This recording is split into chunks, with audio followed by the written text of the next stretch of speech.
شده موقع درس خوندن خیلی انرژی تو از دست بدی، زود خسته میشی، خوابت میگیره، سردرد میگیری یا حالت بد میشه.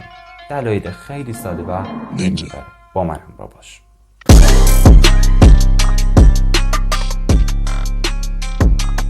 سلام، من علی شیخی هستم. اگه به دنبال پیشرفت شخصی و موفقیت‌های روزافزون هستی، منو دنبال کن.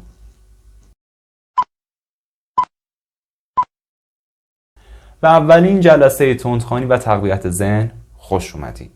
امروز میخوایم به این بپردازیم که چرا زود خسته میشیم، چرا انرژیمون رو موقع درس خوندن از دست میدیم و یا حتی خوابمون میگیره. دلیلش خیلی ساده است. ما داریم انرژی خیلی زیادی رو از دست میدیم. اونم با چی؟ با بلندخوانی. بلندخوانی یکی از بدترین اتفاقایی که میتونه برای کسی که داره درس میخونه بیفته. حالا چرا؟ ما زمانی که داریم درس میخونیم در مرحله اول چشممون داره انرژی مصرف میکنه برای اینکه مطالب رو ببینه. مرحله دوم این مغزمونه که داره انرژی زیادی رو به خودش اختصاص میده برای اینکه بتونه درک مطلب کنه و اونو به حافظه کوتاه مدت و بعدش به حافظه بلند مدت ببره. تو این مرحله ما میایم چه کار میکنیم؟ میایم میخونیم برای خودمون. خود صحبت کردن انرژی مصرف میکنه دوباره. حالا من میام چیکار میکنم؟ تازه بلندم میخونم. پس انرژی رو دوباره خیلی بیشتر میبرم بالاتر. اینجا مصرف انرژی دوباره میره بالا. وقتی صحبت میکنیم باید بشنویم دیگه. حالا تو این مرحله گوشامون هم انرژی از اون مصرف میکنه. ما اینجا چی داریم؟ مصرف خیلی زیاد و انرژی کم. اینجا بالانس از دست میره. دیگه تعادل نیست بین انرژی که داره بدن درست میکنه و انرژی که داره مصرف میکنه. اینجا بدنت کم میاره. اینجا زمانی که داری بلند میخونی گوشت هم حتی نمیتونه درست بشنوه. یا به خودت میای میگی من این همه خوندم هیچ یادم نمونده، حتی نفهمیدم چی خوندم. اینجا باید بیاییم بلندخوانی رو حذف کنیم. بلندخوانی ها میخوایم حذف کنیم. حالا چطوری پیش میریم؟ اینجا میایم از با چشممون نگاه کردن و با مغزمون درک کردن استفاده میکنیم. سعی میکنیم در سکوت چشممون ببینه و مغزمون درک کنه. در همین که داریم این کار رو انجام میدیم بهتره از خط بر یا انگشتمون استفاده کنیم زیر خطوط. چرا؟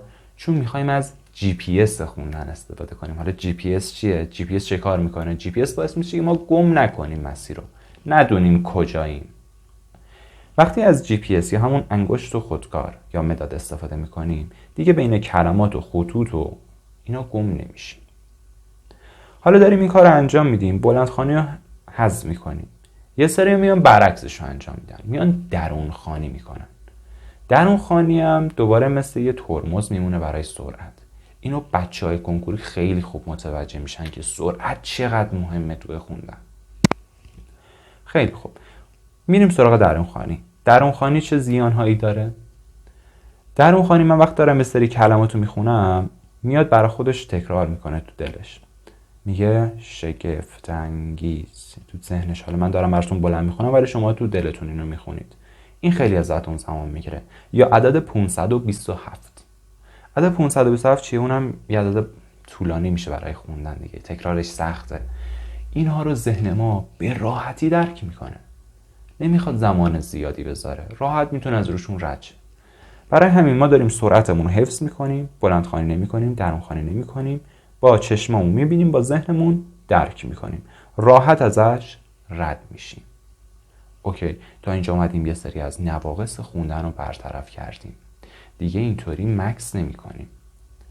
اصلا همین که ما مکس نکنیم یه تکنیک حرفه‌ایه برای اونایی که میخوان حرفه‌ای درس بخونن.